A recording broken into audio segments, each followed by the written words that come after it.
On our second date, she asked why I paused before answering every question. I told her, because I don't like lying, even by accident. She smiled like she understood, then stopped replying the next day. Why do thinkers get silence, not intimacy? From a young age, men are told that being wise, sincere, and reflective will make them better partners. But the irony is, the deeper a man becomes, the more invisible he often feels. He spots the subtext others ignore. He hears the meaning behind what's said. He doesn't just speak, he weighs every word. And in that depth, something strange happens. People pull away, women walk away, not because he's cruel, but because he's too real. Why is insight often met with distance? Why does emotional intelligence alienate instead of attract? And why does being fully awake feel like living on a different planet? Let's explore these questions through the lens of one of philosophy's most haunted minds, Arthur Schopenhauer. Section 1. The Misfit Mind. Society rewards simplicity. The familiar, the predictable. People feel most comfortable around those who echo their expectations, not those who challenge them. But the deeply intelligent man lives in tension with this. He doesn't follow scripts. He rewrites them. He doesn't flirt. He analyzes the power behind it. He doesn't echo back emotions. He reflects on their source. That's not charming. It's unsettling. Because when you engage with someone who sees beneath your persona, who sees your fears, contradictions, and defenses, it doesn't feel like romance. It feels like exposure. And for many, exposure feels like danger. Section 2. The Cost of Consciousness. The more self-aware a man becomes, the harder it is for him to participate in the games others play effortlessly. He can't laugh when he's aching. He can't fake affection. He can't perform interest when he's disillusioned. So he becomes the outlier, the strange one, the one who makes people nervous, not because of what he says, but because of what he doesn't need to say. His silence questions your certainty. His presence highlights your performance. And his detachment? That's the scariest part, because it suggests he doesn't need validation to feel whole. That's threatening in a culture where self-worth is often outsourced. Section 3. Love in the Age of Pretending. Today's relationships are built on dopamine, not devotion. They thrive on instant replies, curated chemistry, and emotional performance.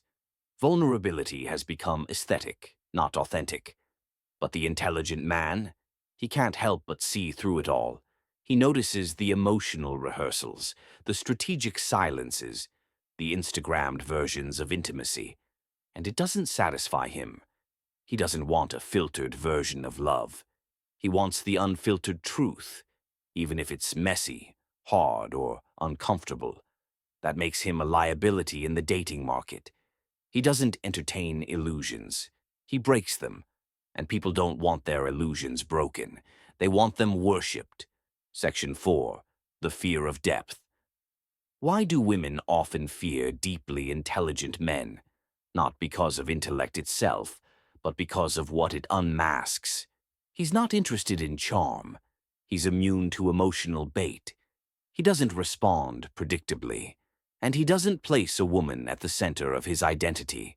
He sees her clearly. But he also sees through the roles she might play. The coquette, the caretaker, the cool girl. And when a man doesn't respond to those identities, it feels like rejection, even when it's just recognition.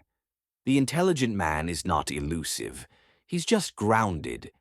But in a world where attention is currency and unpredictability equals power, groundedness feels alien. Section 5. The Solitude of Integrity. Schopenhauer believed that the more you see, the less you can belong. That true awareness is often rewarded not with connection, but with exile. And that's the paradox. The conscious man does not choose isolation. He earns it through honesty, clarity, and refusal to play roles. He becomes the mirror no one asked for, but everyone sees themselves in. Most people aren't ready for that, so they call him arrogant, or cold, or difficult. But what they really mean is, you're too awake and I'm still dreaming.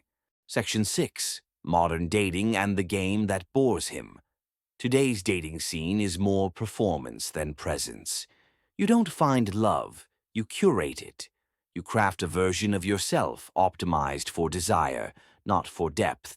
And everyone plays along, afraid to say, "This doesn't feel real." But the intelligent man doesn't play. He doesn't respond to late-night games or breadcrumb affection. He doesn't text just to maintain interest. He's not trying to win. He's trying to connect. And that refusal to strategize, it makes him unreadable, unreliable to the system, unusable for the game, which is why people call him intimidating. But intimidation is often just the name we give to something we can't control. Section 7. The leap of becoming. At the center of Schopenhauer's bleak worldview was a brutal truth. Much of life is suffering, but to suffer consciously is to live truthfully. The intelligent man suffers not because he's broken, but because he refuses to be fake. He refuses to trade meaning for comfort.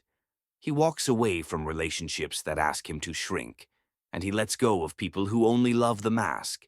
He may be alone, yes, but he's not lost, because he hasn't forgotten who he is. Closing. In a world that rewards the loud, the simple, and the scripted, the intelligent man often walks in silence. But that silence is not emptiness, it's integrity. So if you've ever felt unseen, unloved, or misunderstood, not because you were wrong, but because you were honest, remember this. Maybe your depth isn't a defect. Maybe it's your gift. And maybe, just maybe, you weren't meant to be understood by the many. You were meant to be recognized by the rare.